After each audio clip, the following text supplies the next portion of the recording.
Salam seluruh pemirsa, sebelum menyampaikan firman Tuhan, saya ingin menyanyikan sebuah pujian bagi saudara-saudara sekalian dan untuk kemuliaan bagi nama Tuhan.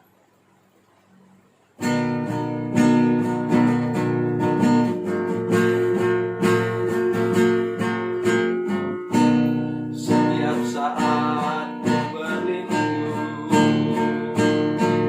di bawah tangan kasih-Nya. Hari demi hari ku bernaung di dalam kuasa-Nya. Ku berharap padanya, berharap padanya, berharap padanya, padanya.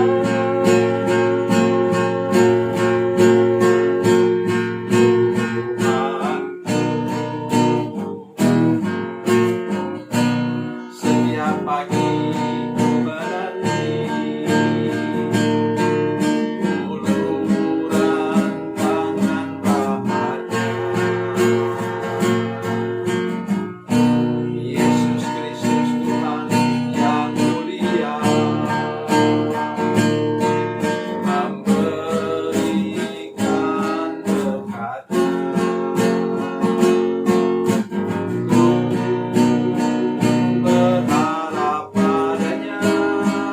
Berharap padanya, berharap padanya, berharap padanya, padanya.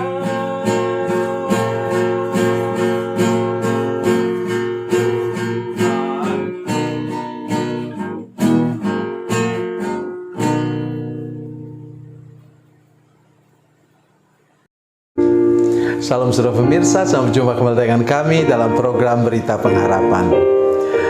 Saya ingin menolong saudara-saudara sekalian hari ini dengan memberitahukan bahwa saudara baca Alkitab, hafal firman Tuhan tidak cukup. Tidak cukup. Langkah melaksanakan firman Tuhan itulah yang terpenting. Sebelum lebih jauh mendengarkan firman Tuhan, mari kita berdoa. Bapa, dalam nama Yesus, terima kasih banyak Tuhan untuk kebenaran firman Tuhan yang kami dengar sebentar. Kami berdoa supaya Engkau menolong semua pemirsa, supaya menjadi orang yang mendengar firman Tuhan dan rajin dan setia melakukan firman Tuhan yang mereka dengar. Terima kasih Bapa di surga. Dalam nama Yesus, haleluya, amin. Mari kita membaca firman Tuhan dari Perjanjian Baru. Sebenarnya ini bisa disampaikan pada waktu Natal, tapi tidak apa-apa, saya akan mengemukakan satu yang khusus dari firman Tuhan ini. Matius 2 ayat yang ke-5 dan ke-6. Injil Matius pasal 2 ayat 5 dan 6. Demikian bunyi firman Tuhan. Mereka berkata kepadanya, di Bethlehem di tanah Yudea, karena demikianlah ada tertulis dalam kitab Nabi, dan engkau Bethlehem tanah Yehuda, engkau sekali-kali bukanlah yang terkecil di antara yang memerintah Yehuda, karena daripada mula akan bangkit seorang pemimpin yang akan menggembalakan umatku Israel. Amin. Mengapa ini begitu penting untuk disampaikan kepada saudara-saudara sekalian? Yang berbicara ini adalah imam, ahli Taurat, orang Farisi, dan mereka hafal benar ayat ini. Mereka tidak buka Alkitabnya. Waktu itu saya tahu satu kitab itu bisa 10 kilo beratnya, satu pasal, karena dia terbuat dari kulit sapi, kemudian ditulis di situ. Karena itu satu pasal biasanya itu dibagi beberapa gulungan kitab. Sudah bisa melihatnya di film-film rohani ya, tentang Yesus. Di sini Raja Herodes mengumpulkan para ahli Taurat, orang Farisi dan imam-imam. Tanya kepada mereka. Coba lihat Serentak mereka menjawab dan mereka berkata kepadanya, kepada siapa? Kepada Herodes. Di Bethlehem di tanah Yudea, tepat seperti kutipan dari Mika 5 ayat 1 Perjanjian Lama. Jadi mereka jawab dengan tepat. Dengarkan, lihat kepada muka saya, perhatikan baik-baik. Ini paling serius dalam hidup kita sebagai orang percaya. Tidak ada satupun di antara mereka yang pergi ke sana. Tidak ada satupun di antara mereka yang melihat bayi Yesus. Oh, ini parah. Jadi, jadilah orang Kristen yang apa? Dengar firman Tuhan dan lakukan firman Tuhan. Sudah tahu? Saya memakai istilah ini. Di pintu gereja, di ambang pintu gereja itu ada setan nunggu saudara situ. Ya. Sudah baru mendengar firman Tuhan tentang kasih pengampunan hanya gara-gara salaman di depan pintu itu dengan pendetanya sudah tersinggung. Lupa semua firman Tuhan yang tadi engkau dengar tentang kasih dan pengampunan. Kenapa? Sedang ngomong dengan engkau, itu sebabnya seandainya saya di gereja, sudah bisa lihat, saya ajar jemaat bagaimana cara bersalaman. Ya. Itu sebabnya di gereja kami, saya tidak mau. Di gereja kami tidak mau. Saya tidak mau untuk jemaat bersalaman dengan hamba Tuhan. Jadi, lurus-lurus saja. Kalau mau salaman dulu sebelum pandemi ini, ya salaman datanglah kepada pendetanya. Salaman di situ. Kenapa? Pada waktu bersalaman depan pintu itu iblis tunggu di situ. Sehingga ketika pendetanya bersalaman dengan saudara sekalian, dia diajak ngomong oleh orang lain, bukan dia mau, tapi ada yang perlu betul. Akhirnya dia lihat begini ke samping. Saudara yang sedang salaman tadi tersinggung. Pulang katakan apa? Seumur hidup saya tidak mau lagi ke gereja itu. Pendeta itu tidak tahu sopan santun.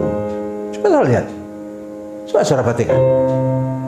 Itu sebabnya mengapa saya mau mengatakan kepada saudara sekalian di sini, bila engkau mendengarkan firman Tuhan, langsung lakukan, termasuk di depan pintu tadi. Turun ke bawah.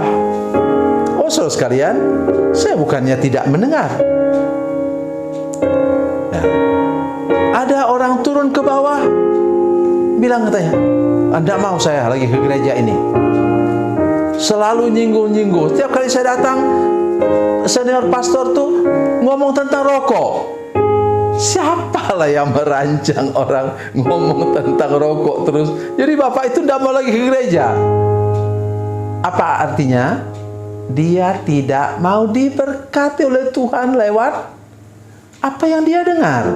Itu contohnya seperti orang Farisi, ahli Taurat dan imam di sini. Mereka serentak mengucapkan, semua hafal. Menurut saya bukan hafal luar kepala itu, hafal dalam kepala. Tetapi tidak seorang pun yang pergi menyembah Yesus yang baru lahir itu. Tahu tempatnya persis. Tahu harapan-harapan terhadap Yesus yang akan lahir. Tetapi tidak seorang pun datang. Kenapa? Hati mereka memang tidak tertuju kepada kebenaran firman Tuhan. Oleh sebab itu pesan hari ini, kalau sudah mau diberkati, dengar firman Tuhan. Dengar, itu prinsipnya. Dengar firman Tuhan atau baca firman Tuhan, percaya kepada firman Tuhan, itulah firman Allah, dan kemudian lakukan firman Tuhan, dan saudara akan mengalami mujizat demi mujizat dalam hidup saudara sekalian. Tuhan mau memberkati saudara sekalian lewat firman Tuhan. Itu sebabnya mengapa hari ini saya sampaikan ini kepada saudara dengan tegas, supaya jangan ada seorang pun yang seperti orang Farisi, ahli Taurat, dan para imam di sini.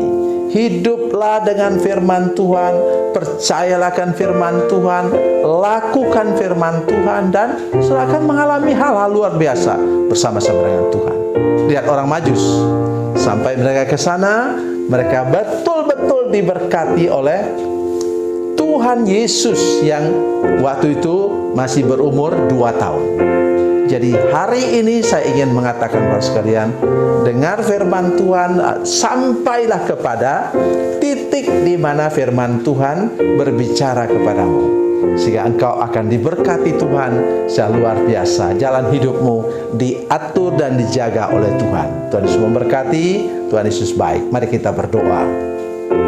Bapa, dalam nama Yesus, terima kasih untuk firman Tuhan yang kami dengar hari ini. Tolonglah kami Tuhan, supaya kami menjadi orang yang membaca, mendengar firman Tuhan, percaya kepada firman Tuhan, dan kami melakukan firman Tuhan dengan setia. Maka kami pasti akan mengalami mujizat demi mujizat daripada Tuhan. Dalam nama Yesus, haleluya, amin.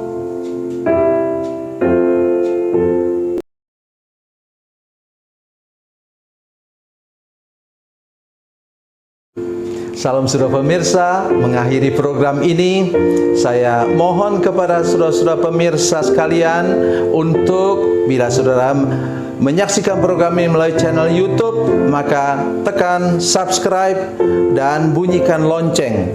Dan bila saudara menyaksikan program ini melalui channel Facebook, maka tolong saudara-saudara sekalian tekan like dan juga komen. Dan demikian pula bila sudah menyaksikan program Makanan Bergizi hari ini yang tertulis, maka tekan yang sama juga, tekan like dan tekan komen. Dan tolong saudara-saudara sekalian untuk membagikan program ini, share program ini di channel saudara-saudara sekalian, supaya lebih banyak lagi orang diberkati melalui program ini. Tuhan Yesus memberkati, Tuhan Yesus baik.